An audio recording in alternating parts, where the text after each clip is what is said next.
Hello les people of God, j'espère que vous allez bien. On se retrouve pour une nouvelle vidéo de Storytime. Je suis en train de travailler, mais je vais vous raconter ce que je vis actuellement. Et c'est vraiment pas facile parce que à l'instant, j'étais en train de pleurer, j'étais en larmes parce que je passe vraiment par une phase d'incompréhension, de désert. Et ce que la parole de Dieu dit, je le constate. Je le constate actuellement dans le psaume 23. C'est exactement ce que je vis quand je marche dans l'ombre de la vallée de la mort. C'est ça en fait. C'est exactement ce que je vis actuellement. Je suis dans la vallée de l'ombre de la mort. Et je suis en train de marcher.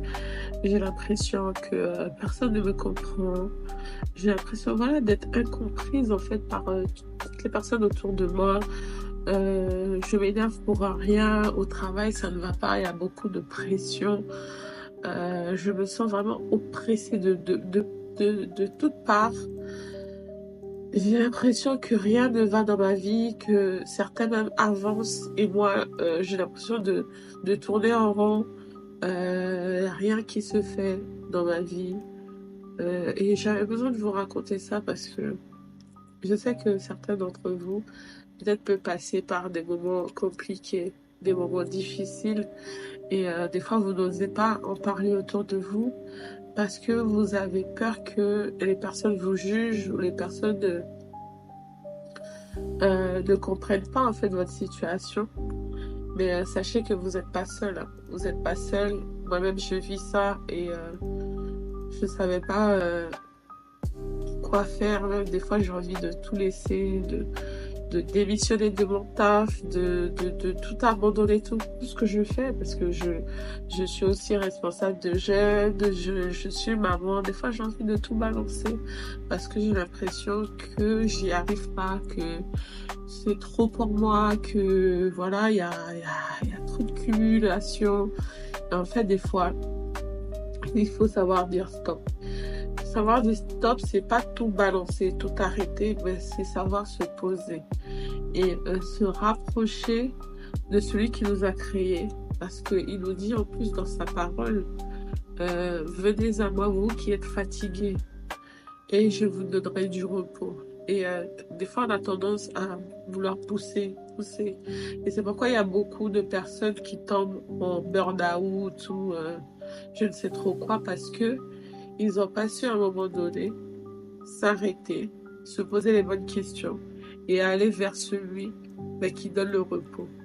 Pas le repos comme le monde peut le donner, mais le repos, c'est vrai que je parle dans le nez parce que j'ai le nez bouché, excusez-moi, mais le repos comme le Seigneur peut nous donner. On a tendance à chercher le repos en se mettant en arrêt, en prenant des vacances, que sais-je, en faisant une petite sieste ou peut-être en allant dormir. On se dit, bon, on va être requinqué. Mais au final, on fait toutes ces choses, mais au final, on se rend compte que on n'est pas reposé. On n'est pas totalement reposé. La fatigue est encore là et ça s'accumule et après, on se transforme en une personne qu'on n'est pas. Parce qu'il y a des moments où, des fois, je m'énerve sur mes enfants alors qu'ils n'ont rien fait. Je m'énerve sur eux parce que je suis tout simplement fatiguée. J'ai pas envie de parler. J'ai envie d'être au calme. J'ai envie de, voilà. Mais, sauf que, on se rend pas compte, mais c'est avec le recul qu'on se dit, mais pourquoi t'as réagi comme ça? Pourquoi tu as mal parlé comme ça? Pourquoi t'as fait ça? Je me reconnais plus. Parfois, à cause de certaines réactions.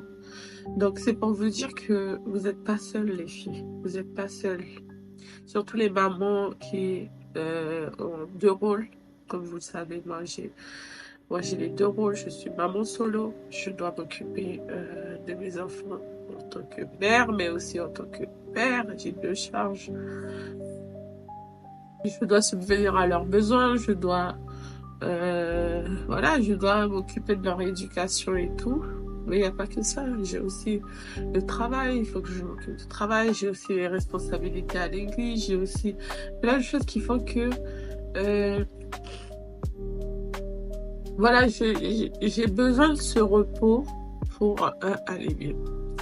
Et comme je vous disais tout à l'heure, je craquais. Oui, j'ai craqué. J'ai craqué parce que j'en pouvais plus. J'en pouvais plus parce que j'ai l'impression que même ma relation avec Dieu a été touchée. De sorte que, voilà, j'ai l'impression que tout le poids de la terre était sur moi, que tout s'écroulait autour de moi et que je pouvais rien y faire. Mais le Seigneur m'a donné une parole ce matin, je crois que c'est Isaïe 40, au verset 10, si je ne me trompe pas, qui disait « Ne crains rien, je suis avec toi. Ne promène pas de regard inquiet, car je suis ton Dieu. » Et franchement, ça m'a fait réaliser que en fait, on a tendance à s'appuyer sur nous-mêmes. On a tendance à faire les choses avec nos propres forces. On a tendance à s'inquiéter pour rien. Mais le Seigneur nous dit en fait que lui, il s'occupe de tout.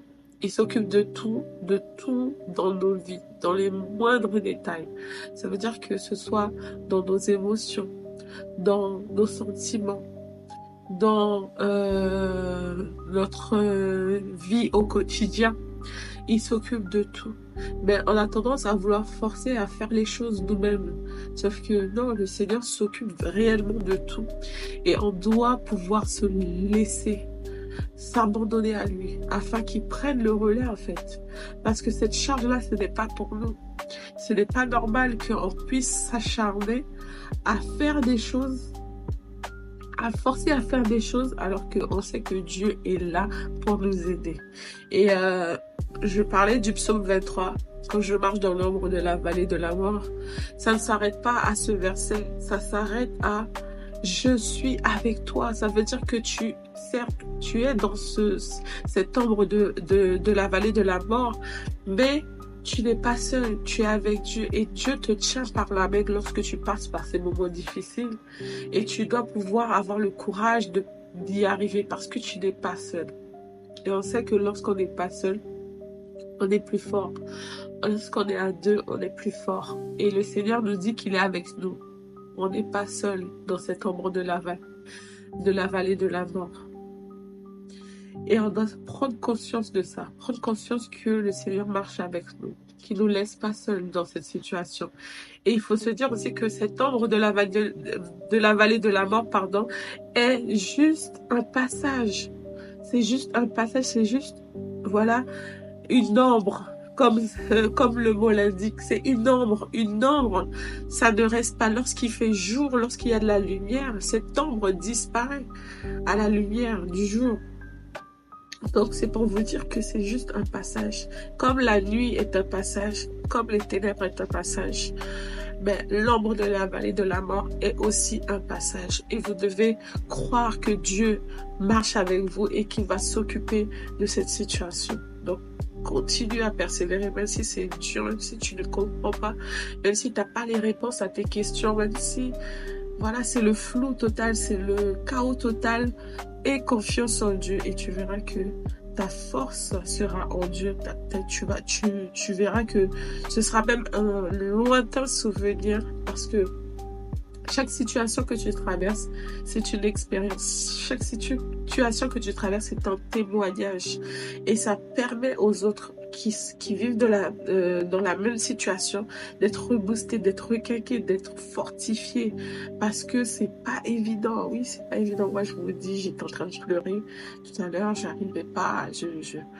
Et même je me disais comment je vais faire cette vidéo, est-ce que je vais pas pleurer devant vous parce que j'avais mal, je comprenais pas et je savais pas et j'avais envie de vous le partager aujourd'hui parce que je sais que beaucoup d'entre vous passez par là. Donc voilà.